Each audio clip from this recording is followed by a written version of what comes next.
राजस्थान के मुख्यमंत्री भजनलाल शर्मा और उप मुख्यमंत्री प्रेमचंद बैरवा और दिया कुमारी के सुपरविजन में राजस्थान प्रगति के पथ पर लगातार अग्रसर हो रहा है। इसी के साथ ही अभी हमारे साथ उप मुख्यमंत्री प्रेमचंद जी बैरवा है। सर, सरकार लगातार विकास के नित नए आयाम लिखे जा रहे हैं।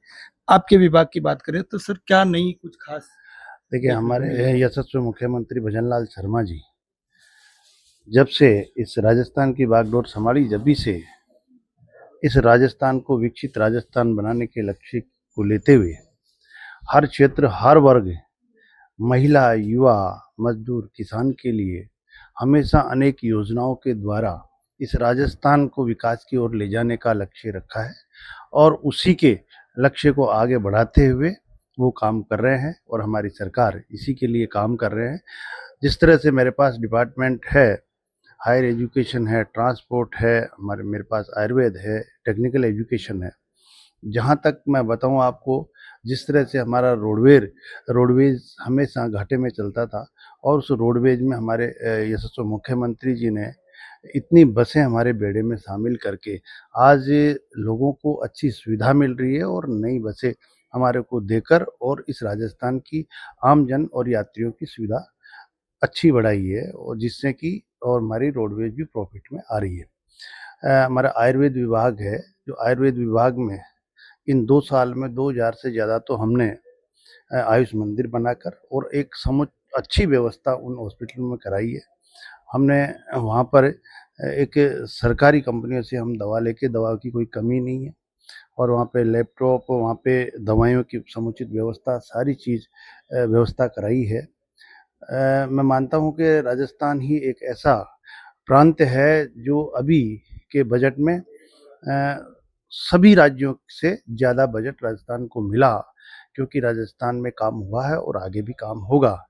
और हायर एजुकेशन में भी हम हमारी शिक्षा नीति 2020 को हम जल्दी से जल्दी हम हर तरह से लागू करने के प्रयास कर रहे हैं और आने वाले समय में एक अच्छी शिक्षा हमारे युवाओं को मिले, आने वाली चुनौतियों का सामना करें, इसे को लेकर हम आगे बढ़ रहे हैं।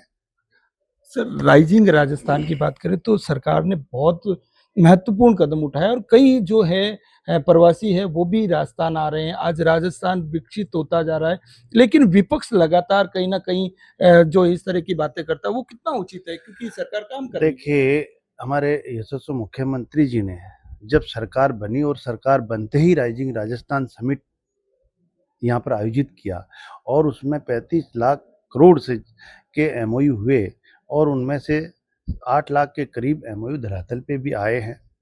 एक लक्ष्य लेकर के हम इसको धरातल पे जल्दी से जल्दी लाने का काम करें, ताकि हमारे युवाओं को रोजगार मिले और हमारे यहाँ पर औद्योगिक धंधे ज़्यादा से ज़्यादा बढ़े। इसमें हमारे जो प्रवासी राजस्थानी हैं वो विदेशों में भी है, हर राज्य में भी है, उनका इंटरेस्ट भी हमारी अपनी मातृभूमि की ओर काम करने का, क्योंकि राजस्थान एक अपार संभावनाओं का क्षेत्र है, जो पर्यटक की दृष्टि से है, जो माइनिंग की दृष्टि से हो, चाहे हमारे सोलर ऊर्जा की दृष्टि से हो, हर तरह से हमारा राजस्थान एक संपूर्ण संभावनाओं को लेते हुए है। इसलिए हर व्यक्ति यहाँ आना और यहाँ औद्योगिक स्थापित करने के लिए इंटरेस्ट है। उनको ज़रूरत थी कि हमारी सरकार हमारे को सहयोग करे, सरकार हमारा साथ दे।